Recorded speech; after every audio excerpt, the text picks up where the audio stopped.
ओवीस kitchen या recipe चॅनलमध्ये तुमचे स्वागत आहे.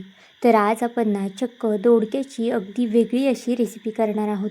तुम्ही यापूर्वी ना ही रेसिपी कधीच केली नसेल, पाहिली नसेल, पण एकदा जर ही रेसिपी केली ना नक्कीच मार्केटमधून किलो किलो दोडके विकत आणाल. रेसिपी करायला खूप जास्त सोपी आहे. कमीत कमी साहित्यामध्ये सुद्धा तयार होते आणि झटपटसुद्धा बनते. त्यामुळे ही रेसिपी तुम्ही डब्याला करा, नाश्त्याला करा किंवा जेवणामध्ये करा. कधीही बनवू शकता असा हा भन्नाट पदार्थ तयार होणार आहे दोडक्याचा. तर चला थोडाही वेळ न घालवता लगेच व्हिडिओला सुरुवात करूया. आता त्याआधी जर तुम्ही चॅनलवरती नवीन असाल आणि चॅनलला अजूनही सबस्क्राईब केलं नसेल ना, तर नक्कीच चॅनलला एक लाईक आणि सबस्क्राईब करून घ्या. कारण की तुमचं एक एक लाईक, एक एक सबस्क्राईब हे नवीन यूट्यूबरसाठी खूप जास्त मोलाचं असतं. आता बघा बोलता बोलता आपल्या दोडक्याची जी साल आहे ना, तीसुद्धा इथे काढून झालेली आहे.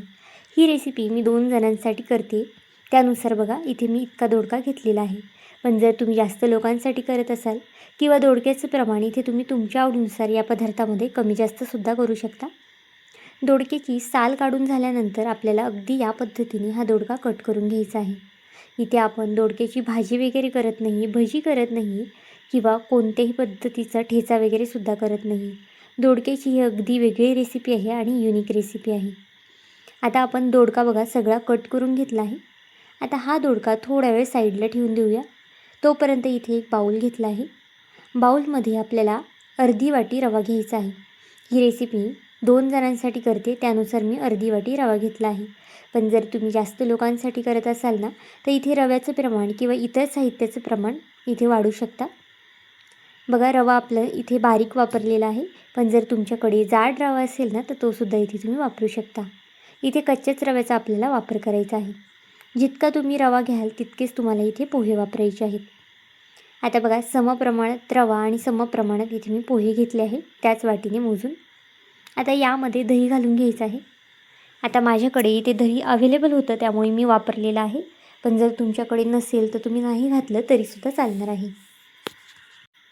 दही घातल्यानंतर आपल्याला छान असं हे मिक्स करून घ्यायचं आहे आणि नंतर यामध्ये आपल्याला पाणी घालायचं आहे. तर इथे पाहू शकता मी अर्धा ग्लास इतपत पाणी ओतलेलं आहे. जर तुम्ही अर्धी वाटी रवा आणि 1 वाटी पोहे घेत असाल तर 1 वाटी पाणी इथे ओता. पाणी टाकल्यानंतर अगदी छान असं हे मिक्स करून थोड्या वेळासाठी साईडला ठेवून देऊया. तोपर्यंत आपण जो इथे दोडका एका वाटीमध्ये काढून घेतला होता ना, तो इथे घेऊया. आता दोडका आपल्याला मिक्सरच्या भांड्यामध्ये टाकून घ्यायचा आहे. यामध्ये 2 ते 3 हिरव्या मिरच्या मी घातलेल्या आहेत, 3-4.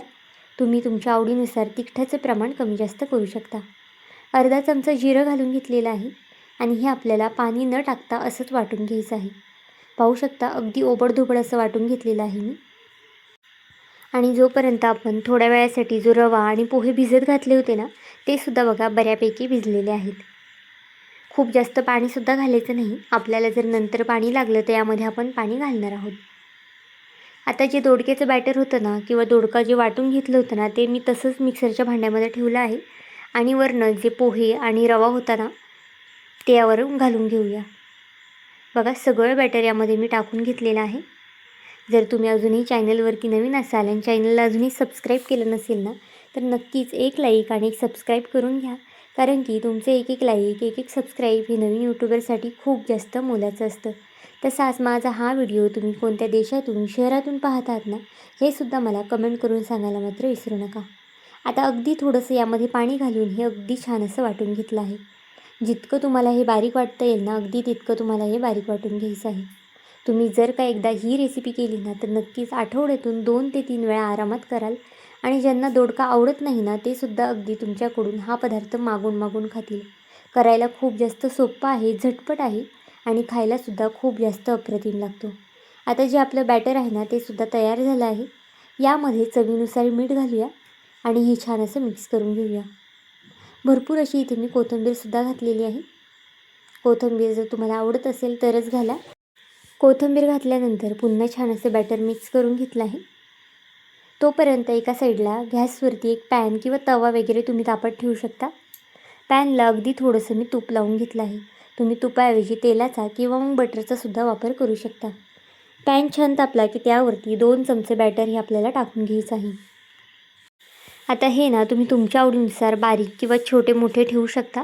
इथे मी मीडियम आकाराचा असा उत्तप्पा करणार आहे. आता तुम्हाला कळलंच असेल की आपण इथे उत्तप्पा करणार आहोत. तुम्ही यापूर्वी कधी दोडक्याचा उत्तप्पा केलता का हे सुद्धा मला नक्कीच कमेंट करून सांगा. एकदाही न खाल्लेला हा पदार्थ तुम्ही नक्कीच आठवड्यातून 2 ते 3 वेळा तरी करून खाल. इतका जास्त अप्रतिम तयार होतो. वरनं आता थोडेसे पांढरे तीळ घातले आहेत. कढीपत्त्याची माझ्याकडे इथे पानं होती तीसुद्धा घातली आहे. याने छान असा फ्लेवर येतो कढीपत्त्याच्या पानाने. आणि छान दिसण्यासाठी मी थोडंसं इथे लाल तिखट भुरभुरलेलं आहे. अगदी थोडीशी कोथिंबीर टाकलेली आहे. तुम्हाला जर प्लेन हा डोसा करायचा असेल किंवा प्लेन हा उत्तप्पा करायचा असेल ना तर तोसुद्धा तुम्ही करू शकता. झाकण ठेवून 2 मिनटासाठी एक वाफ काढून घेतली आहे. खालच्या साईडने छान सोनेरी रंग येतोपर्यंत हा उत्तप्पा आपल्याला करून घ्यायचा आहे बघा. अगदी खालच्या साईडने छान रंग आला ना की आपल्याला हा पलटी करून घ्यायचा आहे. त्या अगोदर इथे पुन्हा मी थोडंसं वरनं तूप लावलेलं आहे. तुपाने ना खूप छान असा फ्लेवर येतो, त्यामुळे जर आवडत असेल ना तर आवर्जून घाला. आता बघा एक साईड पलटी करून घेतली आहे. अगदी छान सोनेरी रंग येतोपर्यंत ना हा उत्तप्पा आपल्याला परतून घ्यायचा आहे.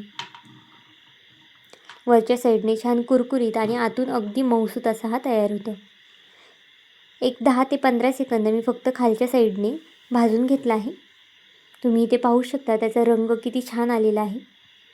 एकदा जर का ही रेसिपी तुम्ही केली ना तर मोठ्यांनाच काय लहानांनासुद्धा आवडेल, इतकी जास्त रेसिपी अप्रतिम होते. तर आता हा उत्तप्पा आपला तयार झालेला आहे. आता अजून एक उत्तप्पा इथे करून घेऊया. पुन्हा मी इथे पॅनला थोडंसं तूप लावून घेतलं आहे. पॅन छान तापून द्यायचा आहे आणि नंतर ना तुम्ही ज्यावेळेस बॅटर टाकणार आहात ना त्यावेळेस गॅस इथे मीडियम करायचा आहे. तर इथे बघा पुन्हा मी 2 चमचे बॅटर यामध्ये घालून घेते. तुम्हाला जर याचा डोसा वगैरे करायचा असेल ना तर फक्त बॅटरमध्ये अजून थोडंसं पाणी ॲड करा आणि पातळ असा याचा डोसा करून घ्या. हे डोसे किंवा हे उत्तप्पे ना थंड झाले तरीसुद्धा अगदी अप्रतिम लागतात. त्यामुळे मुलांच्या डब्यासाठी जर कधी भाजी चपाती द्यायचा कंटाळा आला असेल किंवा मुलांनासुद्धा भाजी चपाती खाऊन कंटाळा येतो तर अशा पद्धतीचा हा दोडक्याचा पदार्थ नक्कीच त्यांना बनवून द्या. मुलांना खूपदा दोडक्याची भाजी आवडत नाही किंवा डब्याला जरी दोडका दिला ना तरी मुलं खात नाही. पण हा उत्तप्पा जर त्यांना दिला ना तर नक्कीच ते डब्बा संपूर्णच घरी येतील, इतका जास्त हा अप्रतिम होतो. आता बघा यावरती सुद्धा मी थोडासा कांदा घातला आहे. तुम्ही कांदा, टोमॅटो, कोथिंबीर किंवा गाजर, बीटसुद्धा यावरती किसून घालू शकता. अगदी अप्रतिम लागतो. थोडंसं लाल तिखट घातलेलं आहे आणि पुन्हा झाकण ठेवून हा उत्तप्पासुद्धा आपल्याला होऊन द्यायचा आहे. एक 3 ते 3.5 मिनटामध्ये आपला हा उत्तप्पा तयार होतो. खूप जास्त वेळसुद्धा लागत नाही. जितका वेळ आपल्याला चपाती भाजायला लागतो ना अगदी तितकाच वेळ या उत्तप्प्याला तयार व्हायला लागतो. आता वरच्या साईडने पुन्हा थोडंसं तूप लावून घेतलं आहे आणि खालच्या साईडने सुद्धा छान असा गोल्डन रंग येतोपर्यंत हा उत्तप्पा भाजून घेऊया. कधी पाहुणेरावळे येतात, नाश्त्याला काय बनवायचं सुचत नाही ना तर नक्कीच हा पदार्थ बनवून द्या. कारण की नेहमीचे पोहे, उपमा खाऊन सर्वच जण कंटाळतात. तर हा गरमागरम असा पौष्टिक नाश्ता त्यांनासुद्धा बनवून द्या. कारण की ते सुद्धा तुमचे अगदी भरभरून असे कौतुक करतील. पाहू शकता अगदी खमंग असा हा सुद्धा उत्तप्पा भाजून झालेला आहे. इथे आता दोन्ही उत्तप्पे आपले तयार झालेले आहेत. अगदी सॉफ्ट असे होतात आणि खायला अगदी अप्रतिम लागतात. कोणतीही चटणी नसेल ना तरीसुद्धा हे नुसते म्हटले ना तरी खायला छानच लागतात. तर आजची ही रेसिपी तुम्हाला कशी वाटली मला हे कमेंट करून नक्की सांगा. आणि चॅनलवरती नवीन असाल तर चॅनलला एक लाईक आणि एक सबस्क्राईब करायला विसरू नका. पुन्हा भेटूया आपण अशाच एका नवीन व्हिडिओमध्ये. तोपर्यंत बाय.